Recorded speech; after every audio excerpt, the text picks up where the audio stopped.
Assalamualaikum warahmatullahi wabarakatuh. Apa kabar Bapak dan Ibu semua? Alhamdulillah bahagia pada hari ini saya bisa bertemu dengan Bapak dan Ibu semua. Semoga Bapak dan Ibu semua diberikan keberkahan dan selalu diberikan Allah Subhanahu wa Ta'ala. Nama saya Ferdinand. Kalau kesan awal itu kesannya kayak orang Spanyol gitu. Tapi percayalah Bapak Ibu semua, saya ini anak pesantren dan di sini banyak anak pesantren angkatan saya yang hadir pada siang hari ini. Beri aplaus untuk mereka semua.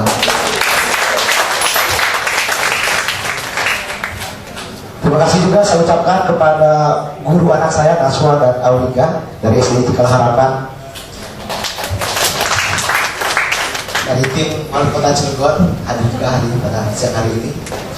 Teman-teman angkatan guru pesantren Darul Qalam angkatan 93, para dosen Bina Madani, Staf Bina Madani, dan juga wabil khusus Ibu Afroni juga hadir pada siang hari ini. Terima kasih. Dan seterusnya adalah ada di kelas di Pondok Pesantren Darul Qalam juga hadir hari ini, Pak Ujang dan Pak Hitot dan sebagainya, dan semua yang hadir pada siang hari ini. Beri aplaus untuk kita semua. Karena saya dari pesantren, maka saya awali dengan mahfuzon. Dalam sebuah mahfuzon dikatakan, akhi, lan tanal ilma illa bisunnatin. Wahai saudaraku, Anda tak akan dapat ilmu kecuali dengan 6 perkara. Salah satunya adalah wasohbatul ustad, bersahabatlah dengan guru. Makanya sekarang saya perkenalkan dulu guru saya. Pertama namanya adalah Munir Khatib. Saya 5 tahun bersama beliau berkeliling Indonesia untuk menyebarkan sekolahnya manusia. Munir Khatib adalah seorang penulis buku bestseller Sekolahnya Manusia dan Gurunya Manusia. Karena di Indonesia ini banyak sekolah-sekolahnya robotic school. Kemudian ini guru saya yang kedua. Nah, ini dia. Inspirator sukses mulia berapa puluh guru yang kedua. Guru satu dari sekolah ini. Dan yang terakhir guruku adalah yang selalu setia menemani, membimbing dan membina saya dalam belajar di depan. Dia adalah Mas Indra Nugroho. Ini para guru. Kenapa para guru saya kenalkan? Biar kita dapat berkah dalam hidup ini. Amin. Bapak Ibu sekalian, saya Ferdinand. Saya sangat senang sekali kalau mendapat kesempatan memberikan pelatihan guru. Kemanapun pelatihan guru saya berangkat, meskipun taruhannya adalah nyawa. Inilah perjalanan hidupku.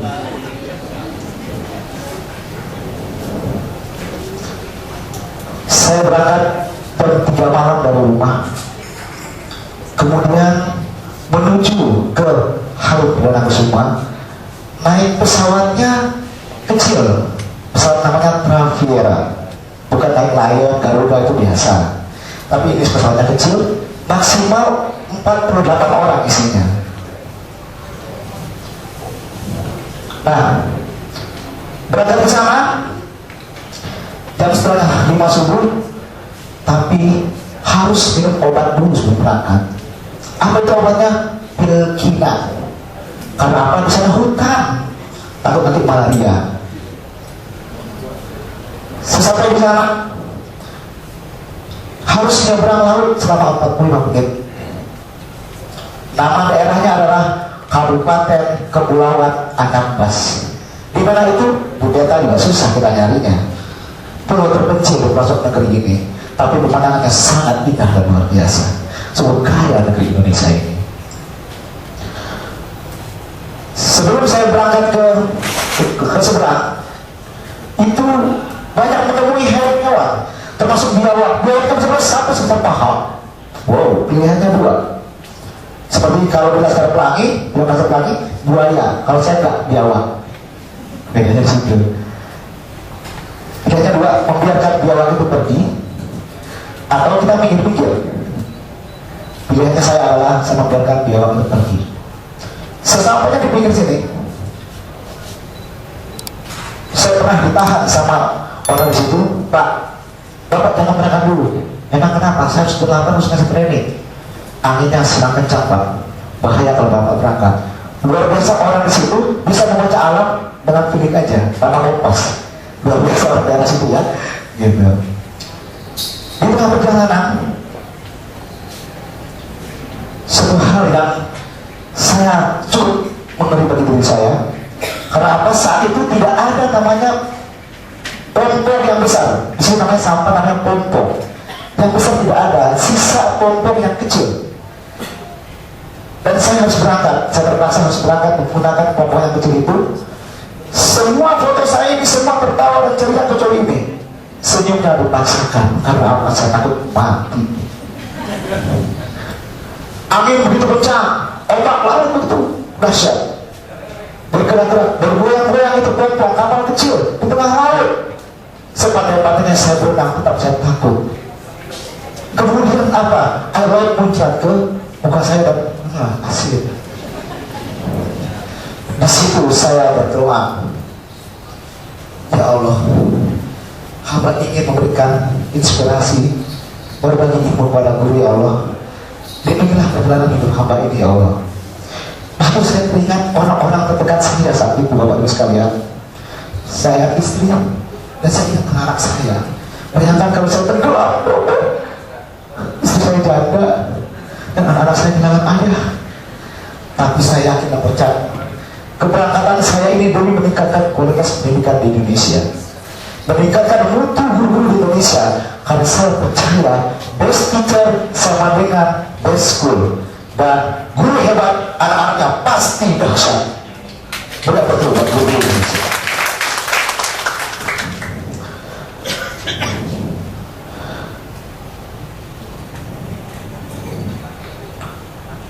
Ini menurut Grant Krones, kepala sekolah di Amerika, seorang guru itu tidak cukup hanya membaca metode-metode pembelajaran. Seorang itu seperti artis, seperti aktor yang mampu menginspirasi anak-anak, memotivasi, dan pelatihan guru merupakan gelombang masa depan Amerika. Kata ini saya rubah, pelatihan guru merupakan gelombang masa depan Indonesia.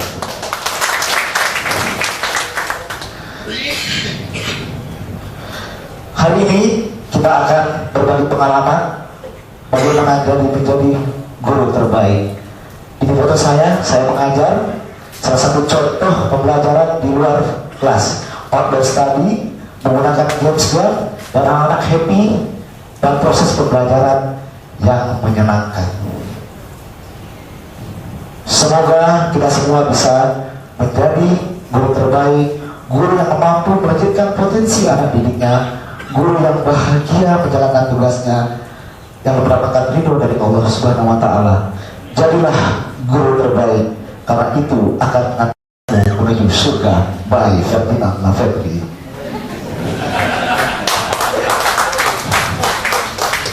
Mengapa perlu pelatihan guru terbaik? Banyak guru-guru yang mengajar monoton, metodenya itu aja, ceramah deui. Ya kalau nggak ceramah ngasih tugas, kalau nggak ngasih catatan.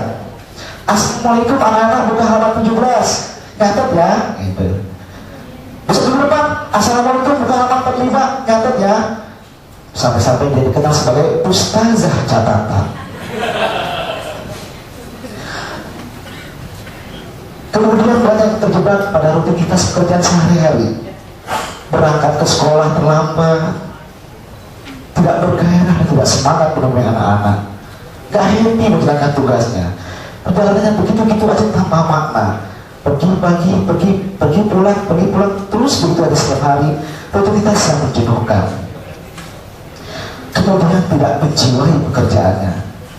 Guru yang tidak menjiwai pekerjaannya, gak happy melakukan pekerjaannya. Mengeluh pada pekerjaannya yang berakhir kepada siswa stres, siswa jenuh, siswa bosan dengan guru seperti itu. Akibatnya apa? Guru ini tidak disukai oleh anak-anak, dikomplet oleh orang tua murid, bahkan sampai dipecat oleh yayasan.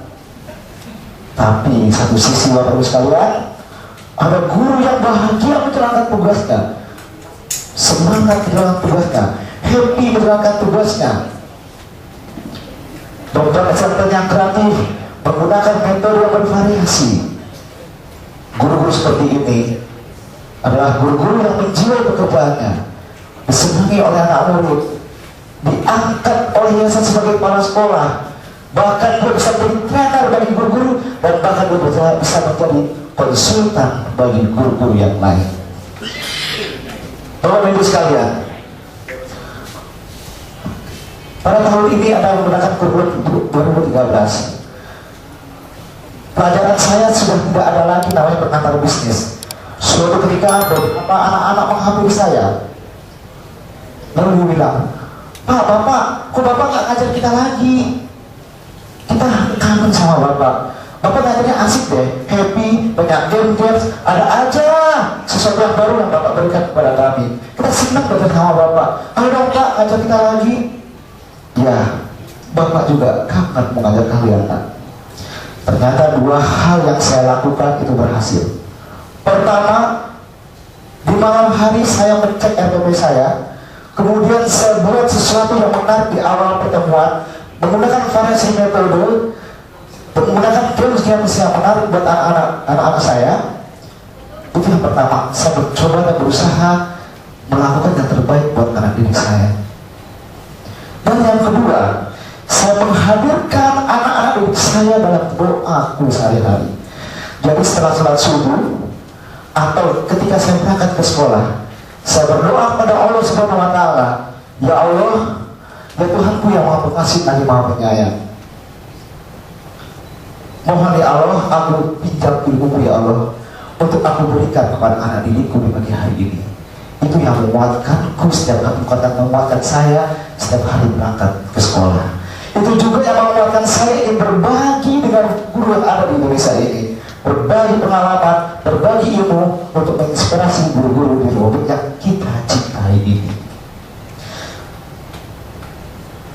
Guru terbaik satu, kenal semua? Siapa dia? Siapa ini? Ibu Muslimah Hamzah. Yang aku adalah guru Andre Pirata. Guru siapa dulu? Pak, guru siapa ini? Guru Muslimah Mas Ramlangi. Yang kedua kenal Bapak Ciptono, Kepala Sekolah SLB Negeri Semarang, yang berhasil mendidik anak-anak yang berkebutuhan khusus. Yang ketiga ini Ibu Katu, guru terbaik dan juga adalah guru saya. Yang keempat adalah Yohanes Surya, yang mampu mengatakan anak didik kita ya meraih Olimpiade, juara Olimpiade di tingkat dunia. Bapak Ibu sekalian, tahu siapa yang kelima? Ini yang kelima, guru terbaik Indonesia, Pembina Laundry.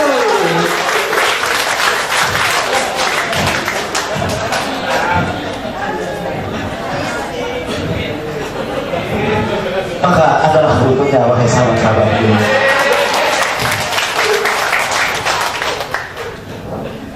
Ini salah satu film tentang guru yang terbaik.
Apa yang dapat Bapak Ibu tangkap dari itu?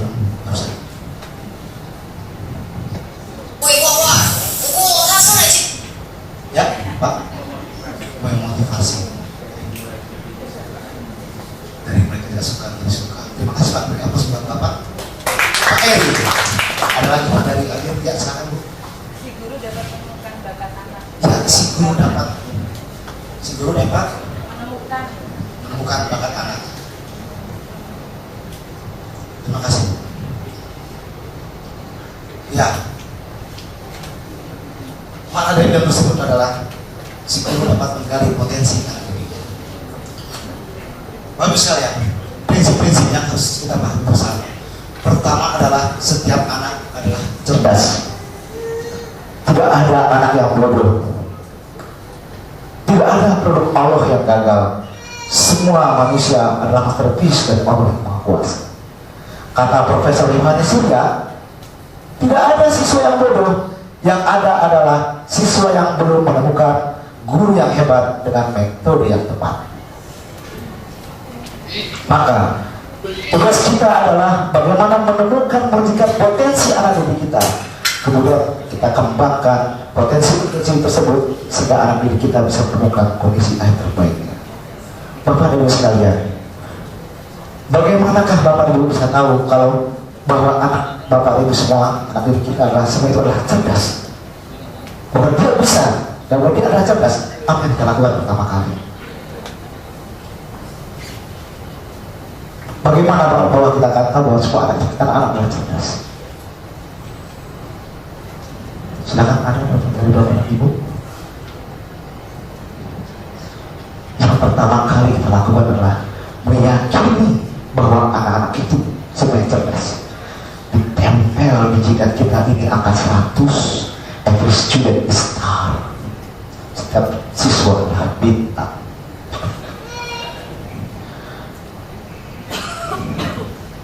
Yang kedua, hadis Nabi mengatakan, "Iza mata bu Adam in kotoa ilah asid." Jika meninggal anak cucu Adam, semuanya putus amalnya kecuali dengan 3 perkara. Apa itu?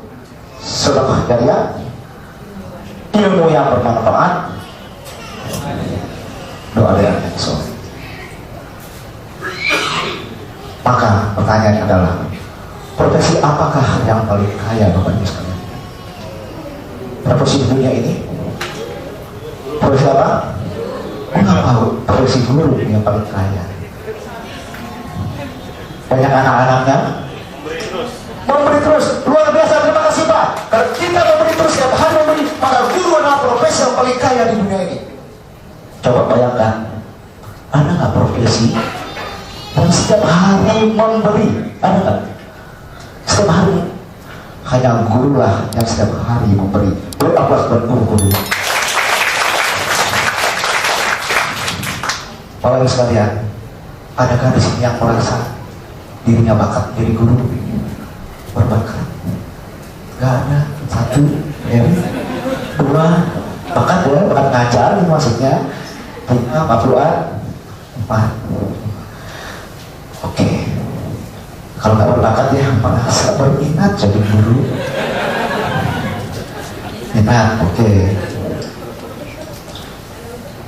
Nah, ini yang terakhir. Siapa di antara Bapak dan Ibu tak sengaja jadi guru?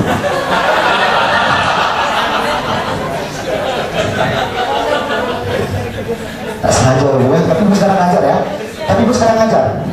Sekarang ngajar Bu, tapi awalnya nyasar. Ibu juga nyasar, guru juga nyasar.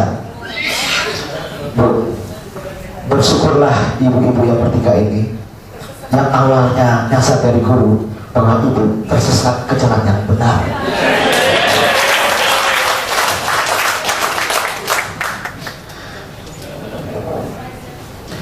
Mari kita review pendidikan di Indonesia. Kita lihat ketika anak-anak kita masuk di TK,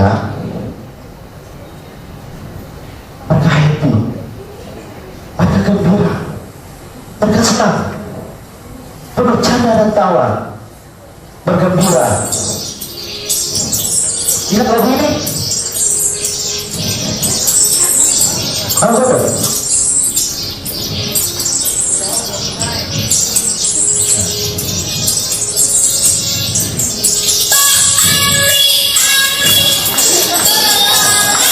Bapakku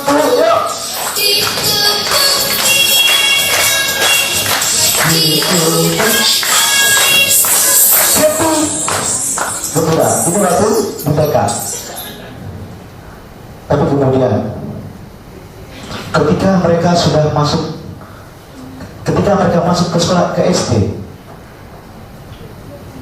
apa yang mereka rasakan? Banyak PR menumpuk, kondisi kelasnya menegangkan, ibu gurunya jalan pakai sepatu, bapak gurunya berkudis, bergaris panjang. Hilang kebahagiaan, hilang keceriaan. Mestinya ketika anak-anak di SMP, SMA, kebahagiaan terus berjalan, terus melakukan bernyanyi, berlari, menggambar, itu tidak boleh hilang. Sama halnya seperti waktu anak-anak di TK, hanya porsinya saja yang dikurangi. Maka harus fun, harus belajar yang menyenangkan. Tiba-tiba kita duduk seperti robot, robotik school, anak-anak diam. 1, 2, 3, 1 jam nggak bisa bergerak. Itu penyiksaan buat anak-anak kita. Tolong Bu, penyiksaan. Kalau ibu melakukan, tolong Bu, istighfar. Anak kita kasihan sekali kalau kita lakukan itu. Maka mau belajar itu harus bergerak dengan gambar dan juga dengan auditori. Semuanya kita gunakan. Hasil survei. Apakah saat guru mengajar guru merasa belajar dengan baik? Jawabannya tidak. Mengapa tidak? Cara mengajar gurunya yang membosankan. Apa yang membuat anak itu senang? Guru yang bersahabat dan kompeten. Di dalam ilmu tarbiyah dikatakan, belajar ilmu tarbiyah nih Pak, Bu. At-tariqatu ahammu minal madah. Bagi yang dari pesantren pasti ingat ini. Memori kita dahulu kawan. Cara itu lebih baik daripada materi. Kemudian al-mudarris ahammu minat tariqah.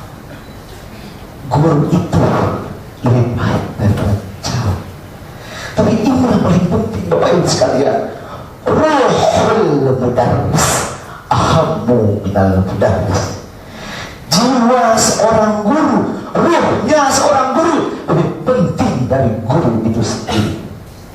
Maka jiwalah kerjaan guru ini Bapak Ibu sekalian. Karena itu yang paling penting, mencintai pekerjaan kita sebagai guru. Saya adalah guru, maka saya akan jadi guru yang terbaik.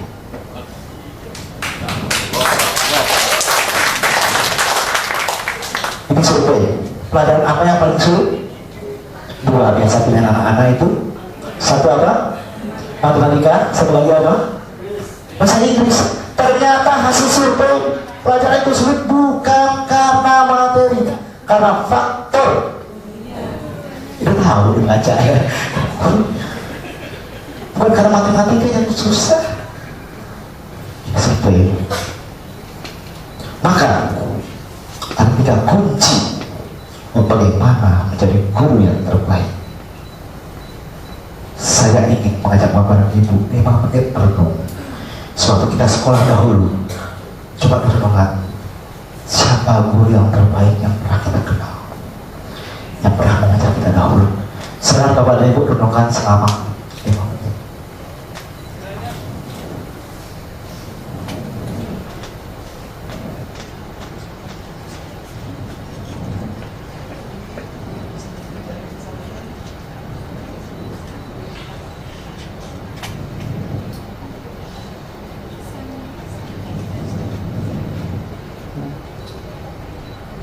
Baik, Bapak dan Ibu, adakah yang ingin berbagi untuk mengungkapkan guru terbaik yang telah dikenal suatu sekolah dahulu? Silakan. Ya, silakan Bu.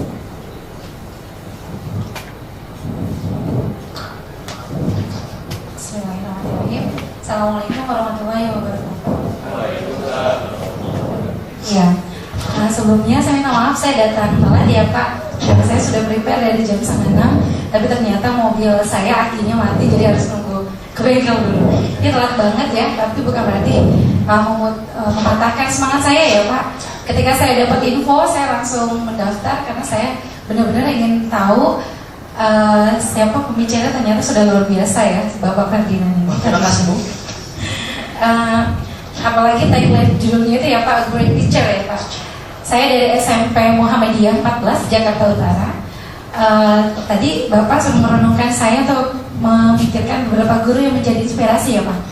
Yang pertama guru SD saya, yaitu Ibu Suatun Hasanah. Sampai sekarang saya nggak pernah ketemu lagi ya. Beliau menceritakan kisah hebatnya Muhammad Al-Fatih yang sudah membebaskan Konstantinopel ya Pak ya. Ketika beliau bercerita, saya belum pernah dan tidak ingin tahu ya apa sih itu yang diceritakan. Tapi ketika sebulan yang lalu saya mendapatkan sebuah pelatihan, lalu saya ditontonkan film kisah Muhammad Al-Fatih, itu ternyata luar biasa. Dari situ saya sekarang ketika saya mulai mengajar, saya ingin seperti gurunya Muhammad Al-Fatih, yang mungkin juga guru saya itu seperti ingin menjadi gurunya Muhammad Al-Fatih. Jadi ketika gurunya Muhammad Al-Fatih itu Ahsan Sudinnya, beliau selalu bertemu, ketika bertemu dengan Muhammad Al-Fatih selalu mengatakan negeri Konstantinopel akan dibebaskan oleh pemuda Islam. Selalu berulang kali, ternyata itu yang mengakar di kepalanya Muhammad Al-Fatih ya Pak. Dan itu ternyata kita pun sebagai guru juga bisa seperti itu. Ketika kita bertemu dengan siswa, ketika kita maunya kita apa ke siswa itu, kita harus mengulang kata positif ya Pak. Jadi mengukir di otak mereka menjadi sesuatu yang motivasi positif. Yang kedua, guru SMP saya, beliau guru BK ya. Guru BK dulu di kelas saya SMP itu saya sekolah negeri tapi cewek semua, perempuan semuanya. Ketika itu saya ketua kelasnya, dan ternyata guru BP ini guru baru. Hari itu baru bertugas dan mengawas di kelas saya karena tidak ada guru. Kenakalan kita mulai beranjak ya kelas 2 SMP, karena cewek semua 44 siswa, saya ketua kelas, kita mau isengin itu guru. Ya, kita mau isengin, kita taruh itu permen karet, ditaruh di mejanya, di bangkunya, tapi ternyata Allah lagi-lagi tadi melindungi guru tersebut. Guru tersebut selama 1 jam tidak duduk di meja tersebut, di bangku tersebut. Kita sampai kenapa ya itu, ternyata kita keras balik ke sini. Ternyata guru tersebut punya motivasi sangat luar biasa. Tadi yang Bapak bilang, dia selalu mendoakan siswa-siswanya menjadi orang-orang yang terbaik. Ketika bertemu dengan saya, dia selalu bilang, alhamdulillah ya kamu jadi guru ya sekarang. Ibu pernah ngedoain kamu jadi guru? Innalillahi. Yang ketiga itu guru SMA saya, Ibu Diana, dan sensei saya, sensei guru bahasa Jepang. Ketika beliau mengajarkan sesuatu yang sederhana dengan tadi Bapak bergaya, itu yang sampai sekarang masih ingat rumus bahasa Jepang yang saya masih ingat. Ya, beliau tidak dandanannya tidak aneh-aneh, tidak macam-macam, tapi beliau punya karakteristik yang berbeda. Beliau selalu mengajar dengan body language, dan itu sampai sekarang yang insya Allah saya berusaha untuk berusaha seperti beliau, sampai beliau tuh sekarang udah jadi orang luar biasa, guru Jepang luar biasa di Jakarta, DKI Jakarta. Terima kasih Bapak, dari saya terima kasih. Assalamualaikum warahmatullahi wabarakatuh. Luar biasa. Nama Bu, nama gurunya siapa? Nama saya Nama Ibu siapa? Yayah Tutsian. Nama gurunya satu orang saja sebutkan. Yang paling sangat berkesan bagi saya Ibu Suatun Hasanah. Oh, sama-sama. Bapak Ibu sekalian, sudahkah kita sebagai guru yang dikenang seperti Ibu Suatun Hasanah seperti dikenang oleh Ibu ini? Sudahkah kita menjadi guru tersebut yang dikenang oleh anak-anak yang tak pernah terlupakan seumur hidup anak-anak, yang menjadi nonton memori bagi anak-anak? Sudahkah kita menjadi guru seperti itu? Belum? Kalau belum, mau belajar bersama? Mari temukan dengan menjadi guru terbaik bersama Ferdinand Alfredri. 3 kunci guru terbaik. Yang pertama adalah motivasi. Yang kedua pengetahuan. Kunci yang ketiga adalah keterampilan. Nomor 1, motivasi. Jurusnya adalah mencintai pekerjaan. Profesi guru sebagai pilihan utama. Profesi guru sudah menjadi pilihannya, meskipun awalnya nyasar. Jadi tidak ada lagi guru nyasar, guru gawar. Yang ada adalah guru benar dan guru sadar. Hadirkan pembelajaran kita dengan penuh cinta. Hadirkan pembelajaran itu penuh dengan penuh kasih sayang. Luar biasa Bapak Ibu sekalian, ada guru di Jawa Timur. Ketika penerimaan siswa baru, yang mendaftar adalah anak berkebutuhan khusus. Kan kalau misalnya yang datang kebutuhan khusus, kalau kita tidak mengajarkan hati, lagi beban lagi daftar lagi daftar beban. Tapi apa yang lakukan oleh guru tersebut Bapak Ibu sekalian? Ketika anak ini dan ibunya sudah pulang, dia langsung berwudu, kemudian dia bersyukur dan berdoa. Ya Allah, terima kasih telah Engkau hadirkan anak-anak ini kepadaku. Dengan kehadiran anak-anak ini membuat aku belajar lebih banyak sabar. Ya Allah, terima kasih telah Engkau hadirkan anak ini kepada kami, kepada aku. Karena dengan kehadiran anak inilah yang mengatakan akan bisa mengantarkanku menuju surgamu ya Allah. Jadi ketika yang daftar itu anak yang berkebutuhan khusus, dia berwudu, kemudian bersujud syukur, kemudian berdoa kepada Allah SWT. Ini luar biasa guru yang seperti ini. Yang kedua adalah menghadirkan anak-anak kita dalam doa. Doakan anak-anak kita.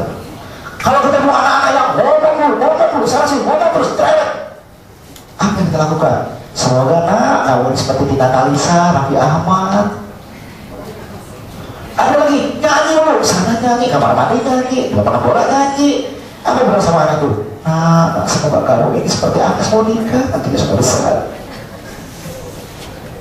Ada lagi anak-anak yang berlari sana sini, lari kencang, berlari terus, manjat sana, manjat sini. Apa kita sebagai guru kan? Lalu begitu, doakan anak itu. Nah, semoga kau tadi seperti Maradona. Doakan anak-anak kita. Hadirkan mereka dalam doa-doa kita. Yang ketiga adalah guru yang tak pernah berhenti belajar. Terus membaca buku, terus menggali ilmu, datang seminar, datang ke pelatihan guru. Yang paling mudah contohnya Bapak Ibu sekalian, seorang guru yang tak pernah berhenti belajar itu adalah ikut tempa dan TBMC.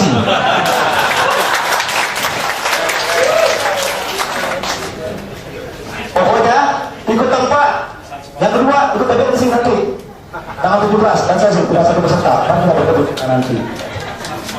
Itulah contoh yang mudah langkah guru ketika dia ingin selalu menggali ilmu, meningkatkan valensi dirinya untuk menjadi guru yang terbaik. Terus belajar dan tak pernah henti belajar. Yang kedua adalah pengetahuan.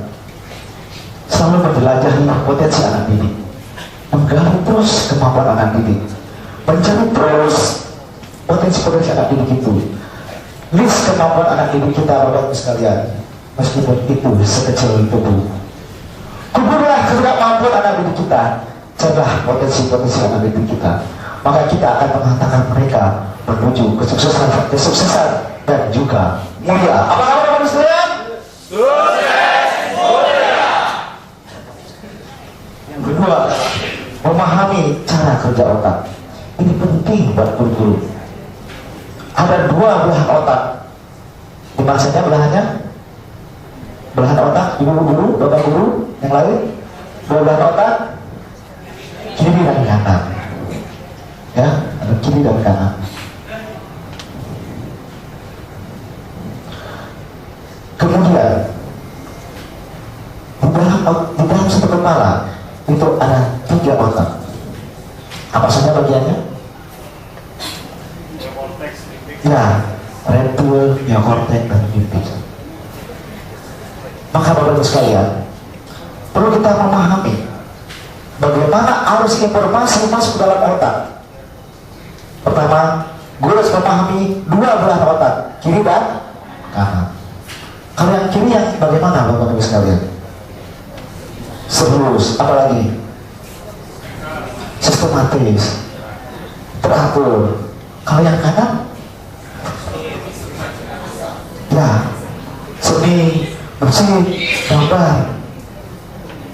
Kalau kiri habis gak bagus, kanan habis juga berantakan. Yang bagus itu adalah holistic brain, seimbang. Kemudian yang ketiga adalah gelombang otak. Ada berapa? Berapa kotak? 4. Apa? Beta, alfa, theta, dan delta. Kondisi manakah yang paling bagus ketika kita mengajar? Kondisi anak baru sedang alfa. Jadi ada 12 kotak apa saja? Kiri kanan. 3 bagi 1 kepala ada 3 otak apa saja? Neokortek, Betul, dan mamalia. Dan yang keempat ada. Yang ketiga adalah 4 gelombang otak, namanya apa? Ya, beta, alfa, theta, dan delta. Maka saya rumuskan dalam pembelajaran ini adalah, dalam kondisi ini adalah, namanya rumusannya adalah 2, 3, 4. Rumusannya adalah namanya G-Samsu. Jadi kalau Bapak Ibu untuk memudahkan gelombang otak, ingat saya G-Samsu. Nah ini 12 otak. Kemudian yang ketiga adalah keterampilan. Jurus yang pertama keterampilan adalah apersepsi. Stop mengajar langsung masuk ke materi. Assalamualaikum warahmatullahi wabarakatuh. Anak-anak buka halaman 56. Sama aja Bapak Ibu naik motor langsung gigi 4. Gak asik banget gitu loh. Anak itu juga gitu. Jadi stop mengajar langsung masuk materi. Berikan pengantar di awal tentang film-film dan lain sebagainya. Kemudian menggunakan variasi metode. Gunakan metode-metode yang menarik. Banyak metode yang bisa kita temukan mengajarkan diri kita. Kemudian yang ketiga adalah penguasaan media. Bisa dengan menggunakan laptop di fokus, bisa juga menggunakan bahan bekas yang berkualitas. Dan yang keempat adalah menggunakan RPP yang kreatif. Apa itu RPP? Karena mesti bukan guru semua, maka saya jelaskan RPP apa? Ada yang guru di sini? Rencana pelaksanaan. Ya, saya jelaskan itu biar tidak ada dusta di antara kita. Rencana pelaksanaan pembelajaran. Maka guru yang terbaik adalah memiliki RPP yang kreatif. Pernah kalau sekiranya ditanya, Bapak seorang pilot?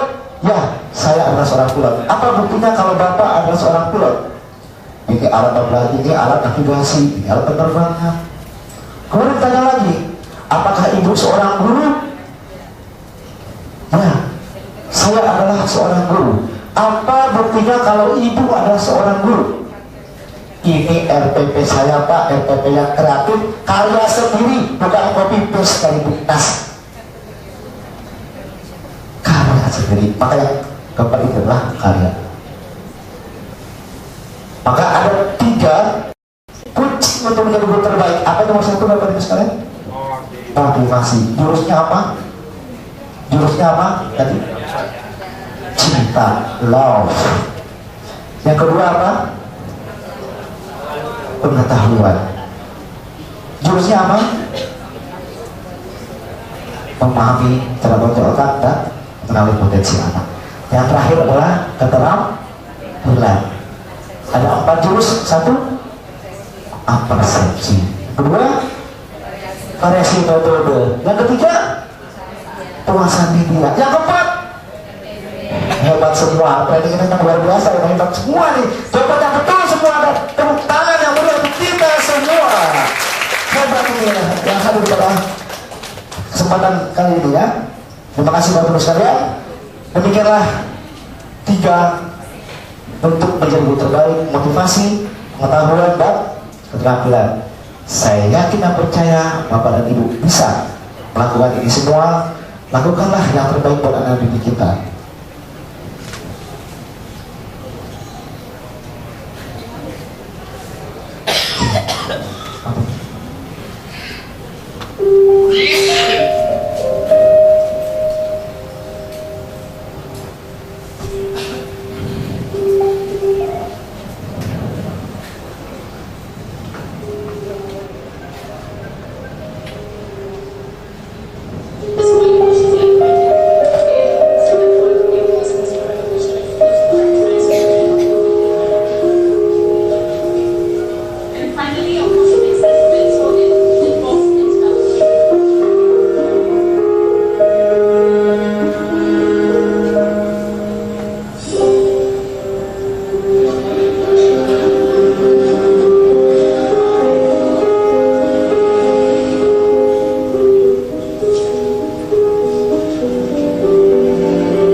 feel maybe.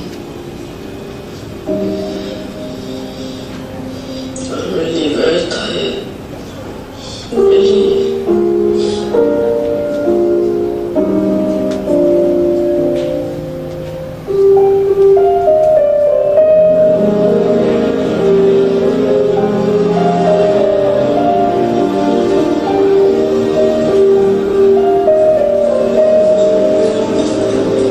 Thank you for the dinner, Mrs. Shaw.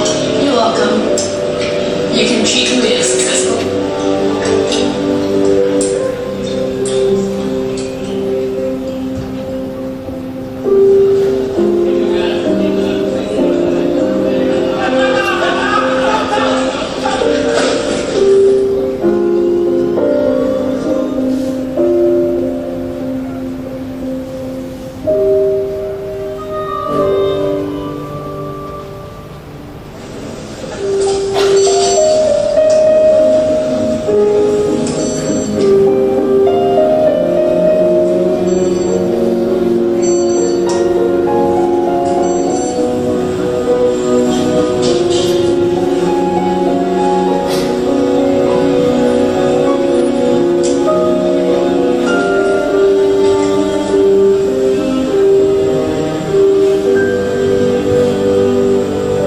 Mrs. John.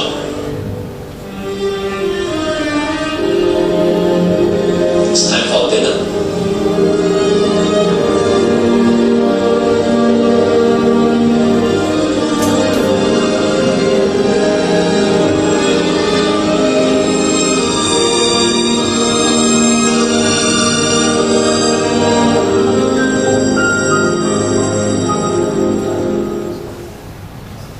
Nah, ini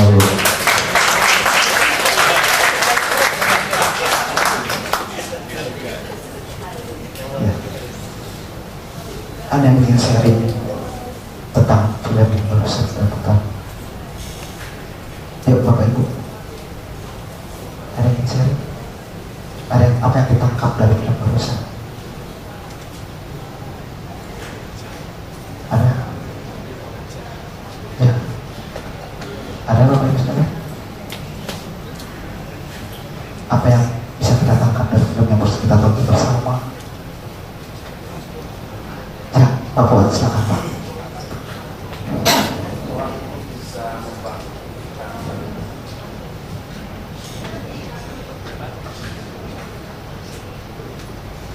Terima kasih. Saya melihat kecerdasan seorang ibu guru tadi bisa membangkitkan semangat dan memberikan arah kehidupan kepada anak didiknya yang seandainya saja ia dibiarkan dan tidak mendapatkan sentuhan guru yang cerdas, dia akan menjadi tidak memiliki masa depan. Tapi ternyata dia bisa disentuh oleh seorang guru yang cerdas itu menjadi orang yang sukses. Terima kasih. Terima kasih Tuhan atas pendapatnya yang luar biasa sekali Bapak sekalian. Saya berkali-kali nonton film ini, saya selalu nangis. Ternyata guru yang terbaik itu tak akan pernah dilupakan oleh anak didiknya. Guru yang mencintai pekerjaan, guru yang mengajar dari hati, tak akan pernah dilupakan oleh anak didiknya. Oleh karena itu Bapak Ibu sekalian, saya katakan kata-kata saya terakhir di pertemuan yang berbahagia ini. Jadilah guru terbaik, karena tepuh akan mengantarkanmu menuju surga baik yang kita